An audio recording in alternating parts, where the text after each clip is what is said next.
Blooming hydrangeas are a wonderful sight, and thankfully we are not too far away from seeing that.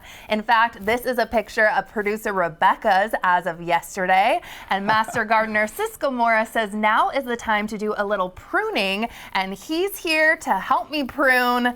Hello there, friend. Hey, Kelly, good to see you.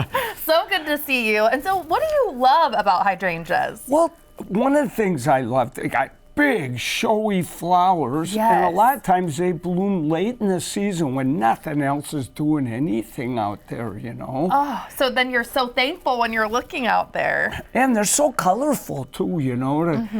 And they have come up with so many new kinds of hydrangeas. In the old days, the only kind you could get was kind of this standard macrophylla. It means big leaves. Yeah. And, you know, so, and these are wonderful, you know, but now... There's a lot of different This is a mountain hydrangea. It doesn't get as big. That is, that's called kind of a tree hydrangea. That thing is so cool. That's called Annabelle.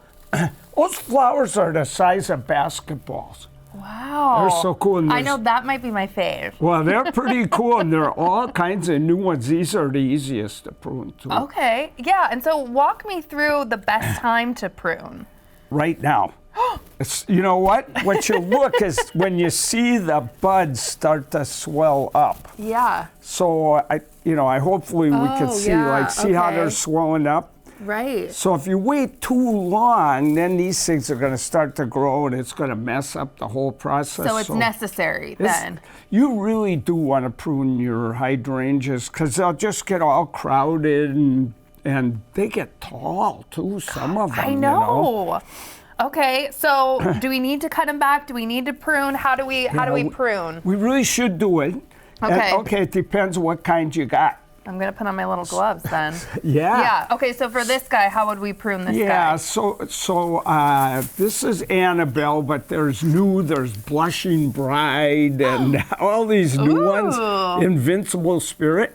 And these, notice they don't branch out like this. Yeah. So if you've got a hydrangea at home and it's just straight like this, then this is an arborescence or a PG hydrangea. And you know how you prune these? No. You just chop them down. That's it? Where? Yep, right above a bud. Right above that? Right above that bud, right there. Okay, but see the you bud? know what? No. I'd even cut way down here. I cut them to within 6 inches of the ground. Oh, okay. And then what they'll do is they'll just grow back. Now, so this is all gone now. This is all that's left in the ground. That'll grow back. It'll send out a few. And they'll bloom like mad all summer long. Oh, gosh, amazing. Okay, how would we prune this guy? Again, now, this is a little more tricky. Oh, no. Okay, So, see, everything's tricky. They're loving each other. They tend to get too tall, and people don't like that. But here's the key to know about this. They only bloom on what grew last year. Oh. So when you look at the growth on these things, you could see a different color on the wood that grew last year. Yeah. So if you cut it here, guess what? No flowers. So people, they get too big, they cut them down, and then they go, I didn't get any flowers all summer long. And that's because, they only bloom on what grew last year. So what you want to do to prune these is just cut them back somewhere to a bud behind the flower. Oh, so okay, so like right here? Yeah. Okay. And you do that all through it. But now there is one trick I do. Okay, what's your trick? So you've got 8 million of these growing out of the ground, right. And they get too crowded and they get tall. So I pick the tallest, oldest ones and cut 1/3 of them out real symmetrically right to the ground, or where they come off another one right by the ground.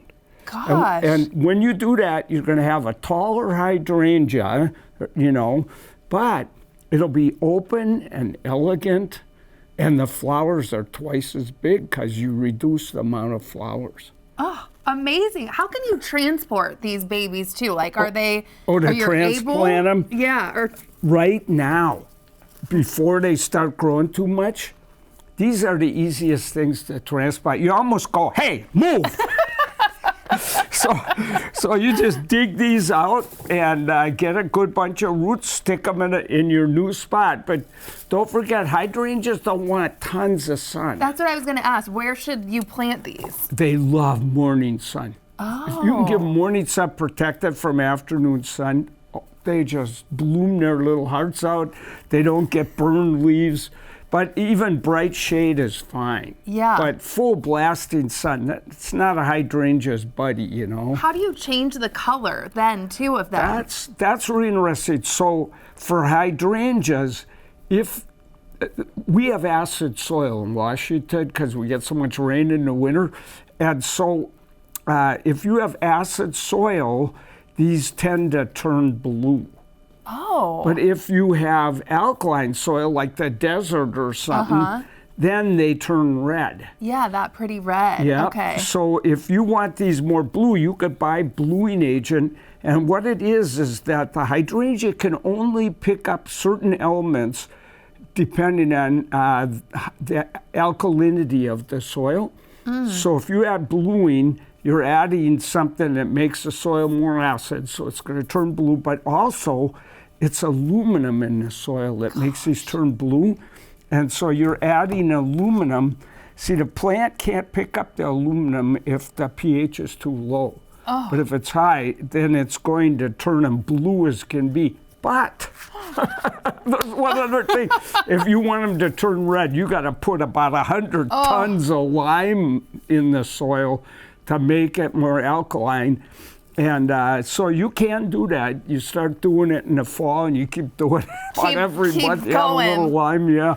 That's so interesting. It's hard to make them red. Not many of them, you don't see many red hydrangeas. There are some that are supposed to stay red, but I noticed they kind of move toward purple in my garden, you know. Oh, thank you so much, Ciscoe. We love when you're here, all the information. And thanks for spending time with us today. You can check our website for more of our content, and you can always send us an email to share your thoughts. Don't forget to enjoy your new day, and we'll see you next time.